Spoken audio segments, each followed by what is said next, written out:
Hey guys, so I spent all morning crying and feeling sorry for myself, and that's what I do pretty much.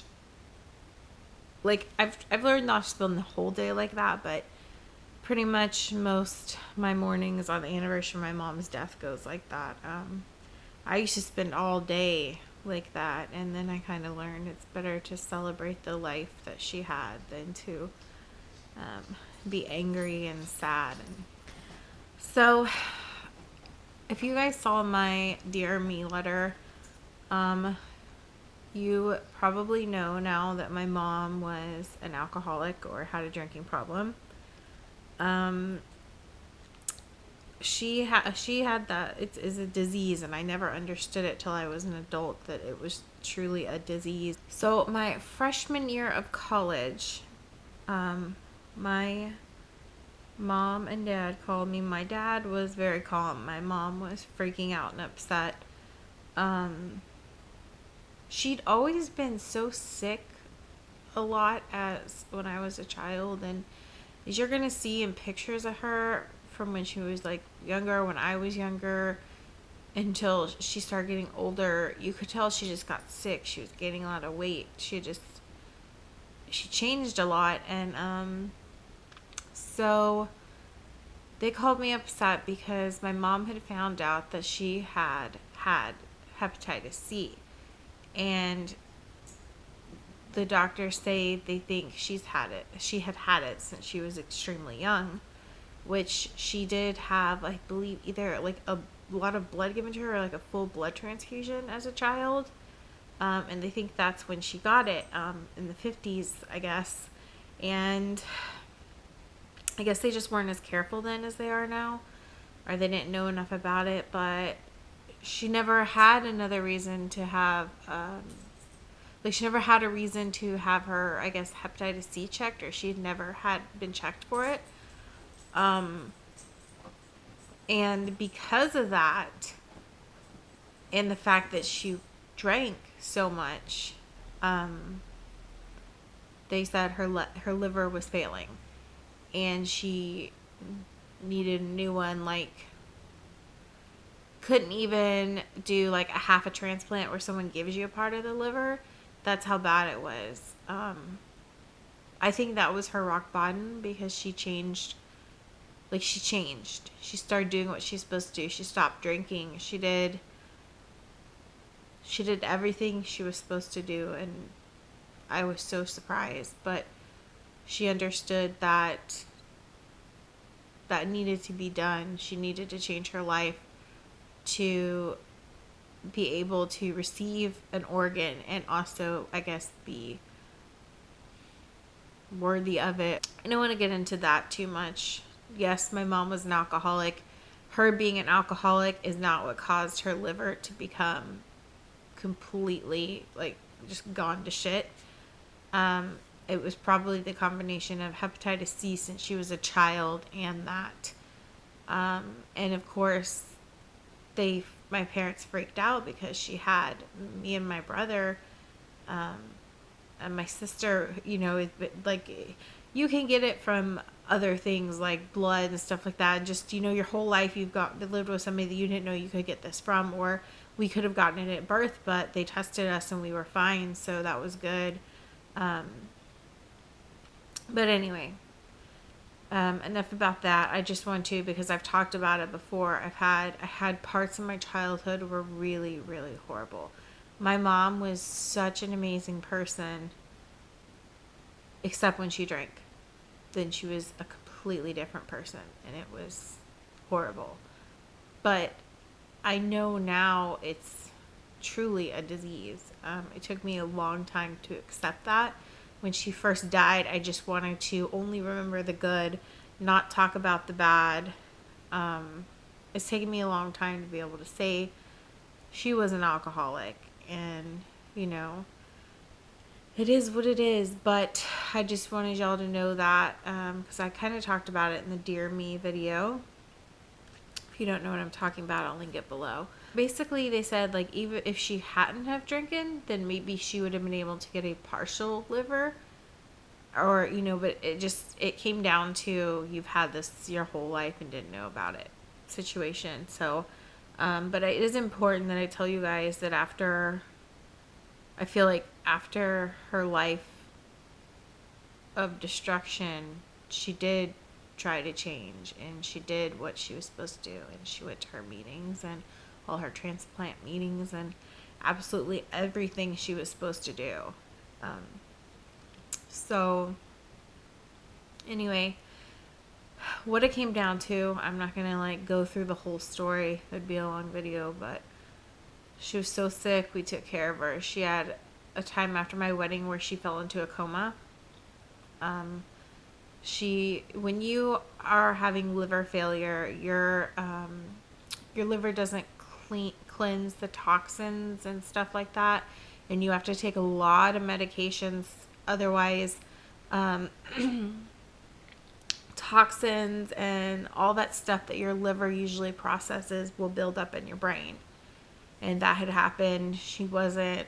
I think she had a hard time taking as many medications at the right times she was always supposed to take, and that ended up happening the day after our wedding. She went into a coma. She was in probably a coma like state and coming out of it for probably a month. She got better from the coma, but she wasn't really able to walk anymore. She had like no strength. Her body was just failing. And she would tell me things like, I don't want to live like this. If this is the rest of my life, I don't want to live like this. And, you know, when you get put on a transplant list, it's how critical your condition is. If they can find a matching organ and how long you've been on it. She was so bad off when they first found out what was happening. She hadn't been on it for that long. Even though she was pretty bad off, they just couldn't find a new liver in time. There's not enough donors to how many people need organs. So like I had said, you know, she came out of hospital, but she wasn't the same person. She was just bedridden basically, and her mind didn't work well because all those toxins, the things that the liver should be clearing, were just going into her brain. We would talk a lot, and I have a lot of regret because I really honestly always thought she had been through so much in her life. I really thought that, like everything else, she would pull through. She pulled through from the coma. So it was a lot of work, our family taking care of her, my brother, my dad, and I.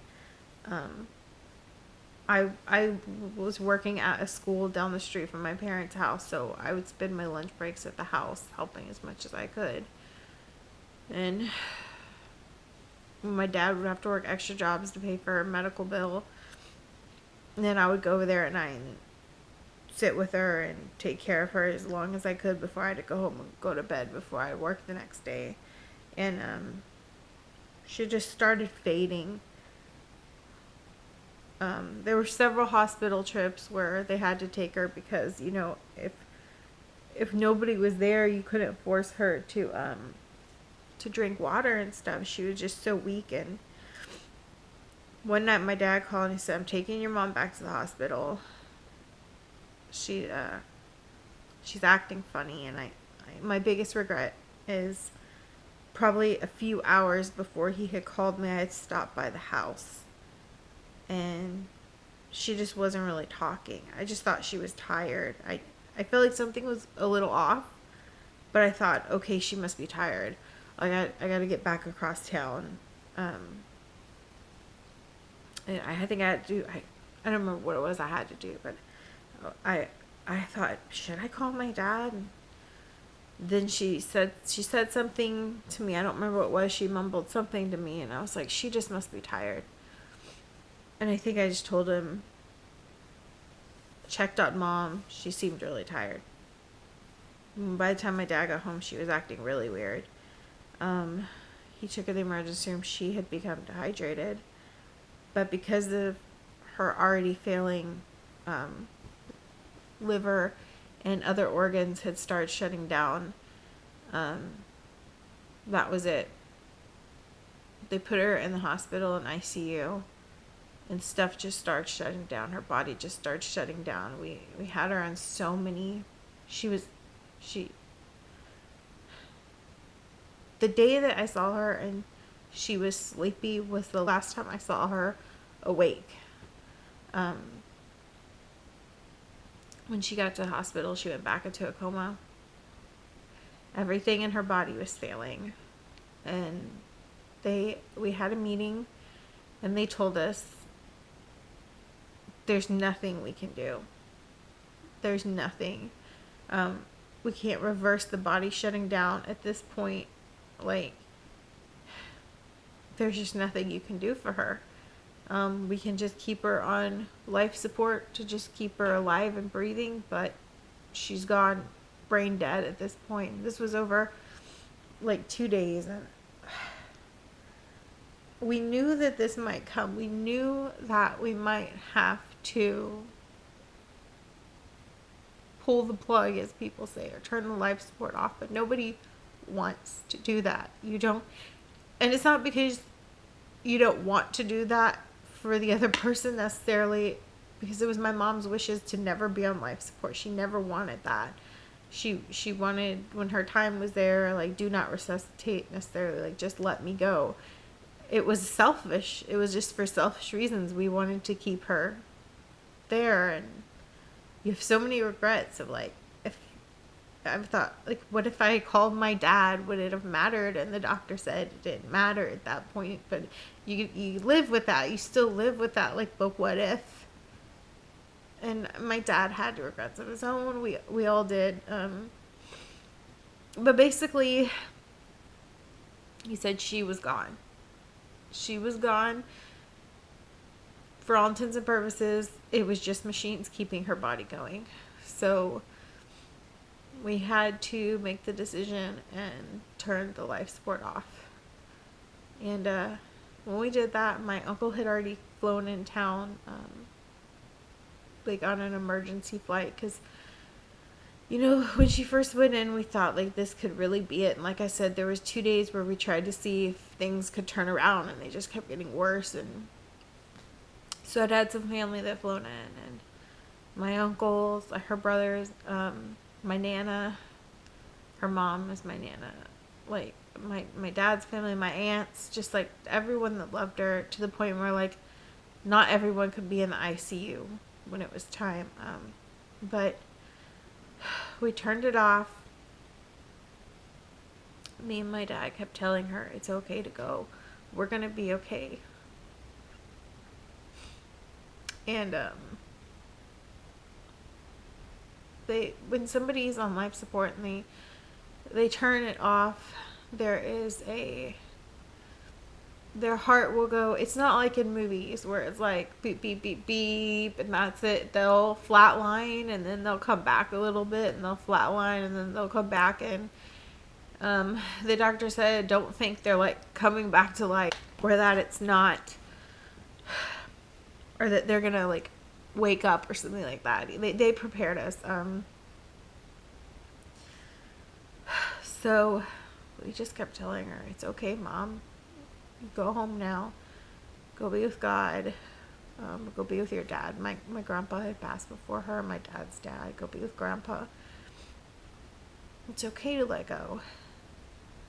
And we sat there. We waited. I held one hand. My dad held the other. My brother couldn't be in the room. He couldn't do it. I think my sister was staying behind me, and my Nana was there. There's as many people that could be in there were in there, and we all told her, we love you, we're here for you, don't be scared. And my dad told her something along the lines of, I promised you we would ride this out together, and we did. And that's the first time she flatlined. As soon as he said that, and then she flatlined a couple more times, and then that was it. And the doctor says, okay. And they called the time. And that's how I lost my mom. But if more people were donors, that might not have happened. My mom might still be alive. There's so many people out there that have stories like mine, where their loved ones could still be alive today if more people would just donate. And I know it's a really personal thing. Um, I just wanted to take today to honor her life, um, by talking to you guys about donations, because there's so many things most people don't know about organ donation. A lot of people think they know these things, or they have fears that aren't correct, and I just want to take a minute to tell you guys some facts about it. One donor can save and help as many as 50 people. So that's huge. 18 people every single day in the United States die waiting for an organ. The U.S. has more than 120,000 people waiting on the transplant list. Only 1 in 4 will receive them in time to save their lives.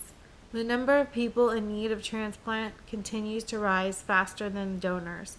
About 3,700 transplant candidates are added to the national waiting list each month. Organ and tissue recovery only occurs after life-saving efforts have been exhausted. The transplant team is completely separate from the medical staff working to save your life. The transplant team does not become involved until the doctors have determined all possible efforts to save your life has failed. In fact, people who have agreed to be organ donors are given more tests to determine whether they are truly deceased than those who haven't agreed to organ donation. The doctors also work harder sometimes to save your life. That's probably the biggest fear people have. Well, if I'm an organ donor, they're just going to let me die because they want my organs. That's not true. Usually they will, like they said, they will work harder to save your life.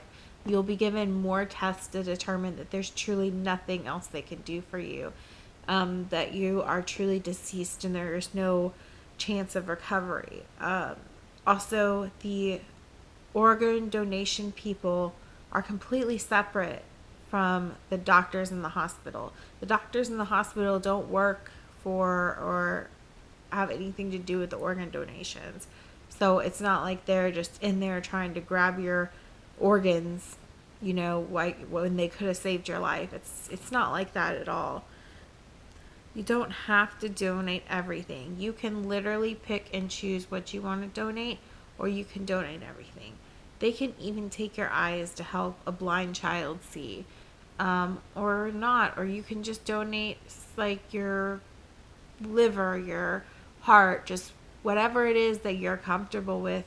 And no matter what you donate, even if you donate everything, my father-in-law used to be a funeral director. They have ways and things they do so that you can have an open casket and you look completely normal, even if they take your eyes and part of your skin, that stuff's on your back, to help people that have been burned. They can make you look completely normal, like nothing ever happened. Nobody will know you were an organ donor. Another misconception is that people's religion are against it, but most mainstream religions and most popular religions are okay with organ donation. There's nothing in their doctrine about it being wrong or a sin. That's another misconception. There is no direct cost related to organ, tissue, eye donation that will be passed on to your family. A nonprofit organization pays for all those costs. And the biggest thing, the success rate for organ transplant is between 80 and 90%. That is huge. That is so huge. So in the description box below, I'm going to link some information of where you can become an organ donor. When you go renew your license, you can, they always ask you, do you want to be an organ donor? That's one way. But for instance, I that's on my license, but I used the site when I signed up to state what I wanted to donate. You can use the site in the description box below that I'm going to link to, specifically let them know what you do want to donate or don't want to donate, if you want to donate. And also, when you get your license renewed, you could just make sure to tell them you're a donor. Now, that doesn't mean that they're going to see, like, if you end up in a car accident tomorrow and you die, that doesn't mean that they are going to just start hacking you up and cutting you up. That's why there's sites like the one I linked below where they can tell what you want to donate for sure. It's also important to let your family know your wishes as well if there's something you don't want to donate, if you're going to be a donor. They are not just going to start cutting you up without talking to someone or your family or anything like that. I know that's a fear people have. So that's just something that is near and dear to me and is important, because I think of how many people's lives changed by organ donors, and how different my life could have been if my mom was still alive today, if she had gotten a compatible organ in time. So I just thought I would take the time today to share that personal story with you guys. So one thing I always do, my mom wanted to be cremated, and she wanted her ashes scattered someplace tropical and at sunset. She loved sunsets. She told me, we talked a lot before she passed, and she would tell me when I'm sad,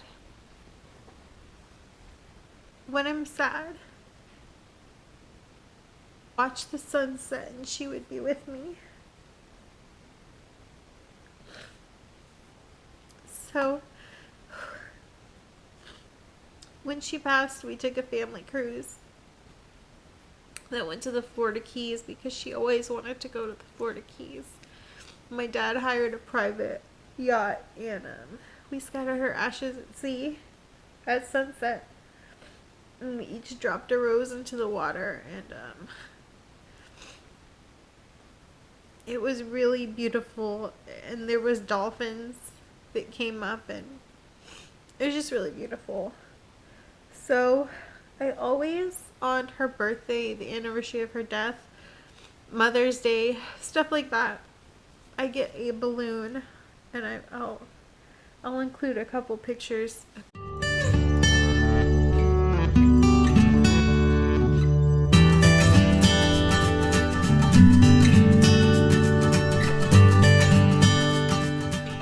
But I always buy a balloon, and I write a note on it to her in Sharpie, and then I let it go up.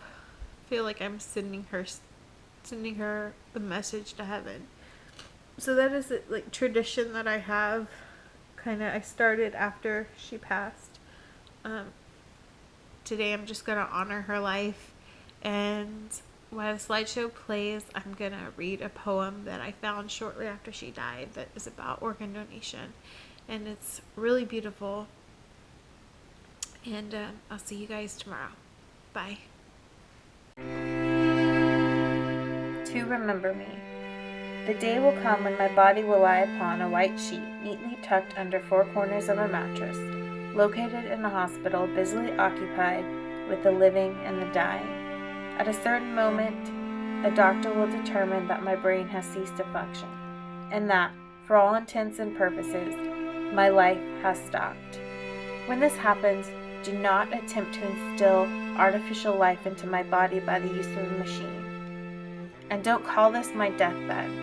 Let it be called the bed of life, and let my body be taken from it to help others live fuller lives. Give my sight to a man who has never seen a sunrise, a baby's face, or the love in the eyes of a woman.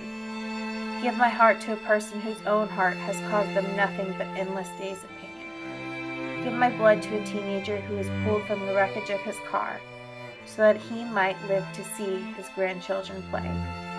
Give my kidneys to one who depends on a machine to live from week to week. Take my bones, every muscle, every fiber and nerve in my body, and find a way to make a crippled child walk. Explore every corner of my brain take my cells if necessary, and let them grow so that some day a speechless boy will shout at the crack of a bat, and a deaf girl will hear the sound of rain against her window. Burn what is left of me and scatter my ashes to the wind to help the flowers grow. If you must bury something, let it be my faults, my weaknesses, and all my prejudice against fellow man. Give my sins to the devil, give my soul to God, and if by chance you wish to remember me, do it with a kind deed or a word to someone who needs you.